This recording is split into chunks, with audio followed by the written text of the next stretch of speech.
Verlede week het ons Lukas 15 gelees en gesien dat die Vader na die Seun toe hardloop. Nog voordat daar 'n verskoning is, nog voordat daar regstelling is, nog voordat enigiets reggemaak is. Compassion ontmoet ons eerste.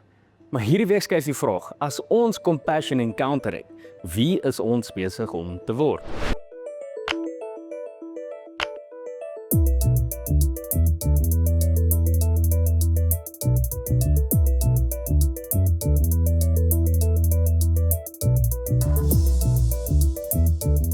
Encounter is wanneer compassion na ons toe kom. Embrace is wanneer jy daarin instap. Wanneer jy dit toelaat om te vorm wie jy is. In Lukas 15 is daar 3 reaksies op een oomblik. Die jongste seun encounter compassion, maar hy het dit nog nie embrace nie. Die oudste seun weerstaan compassion omdat dit sy gevoel van regverdigheid bedreig. Maar die Vader openbaar iets diepers. Nie net compassion wat encounter word nie, maar compassion wat embrace word. Die uitnodiging van week 2 is om compassion as identiteit te embrace. Nie net om dit te encounter nie, maar om soos die Vader te word. Dis hoekom Kolossense 3 vers 12 so krities belangrik is. Paulus skryf, julle is die mense wat God uitgekies het, wat hy geheilig het en wat hy lief het.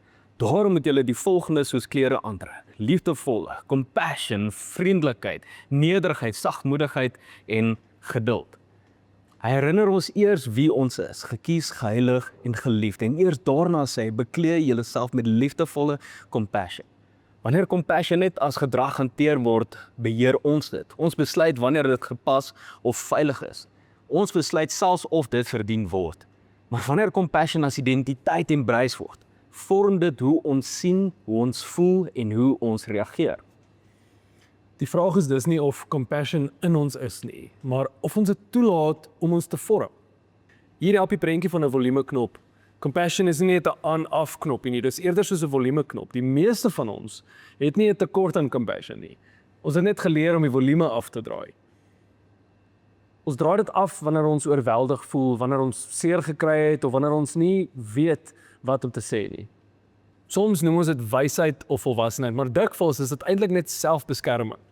Lukas 15 wys vir ons hoe dit werk. Al 3 karakters sien dieselfde situasie.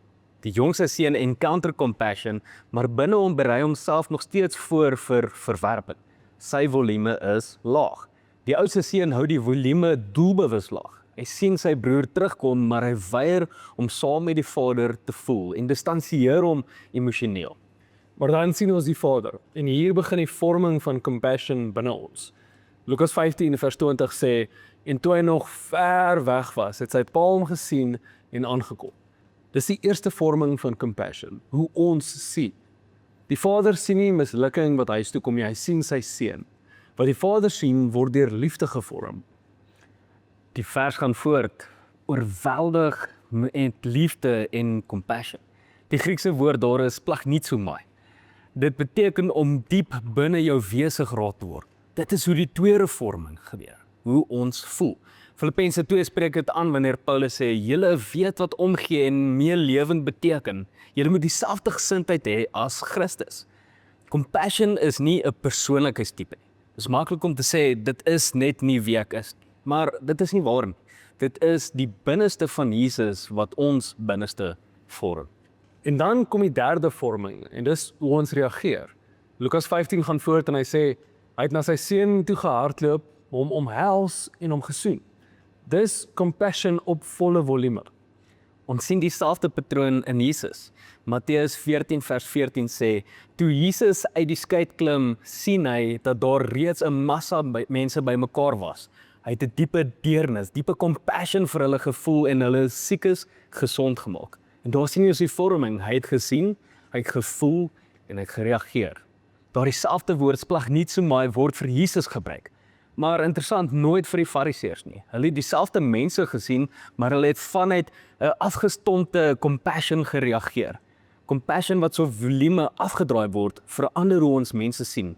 Ons begin probleme sien in plaas van mense. Om compassion te encounter beteken om op te hou om die opstandingslewe van Christus binne ons stil te maak. Maar hoe lyk dit prakties?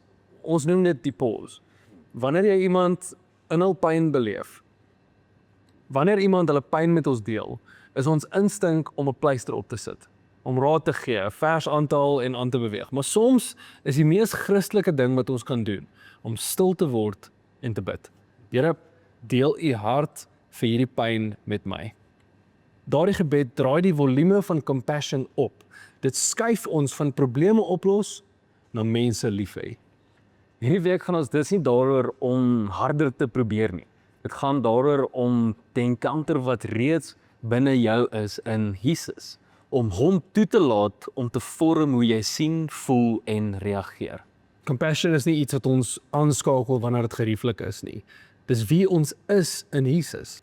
En wanneer die volume nie meer afgedraai is nie, hardloop dit soos die Vader na my en jou toe. Hier is 2 vrae wat julle in 'n groep kan bespreek. Waar in jou lewe is compassion tans afgeskakel of op 'n sagte volume? En die tweede vraag wat jy kan vra is, hoe sou dit lyk in hierdie week om die volume van compassion in een area van jou lewe effens op te draai? Geniet die groepbespreking.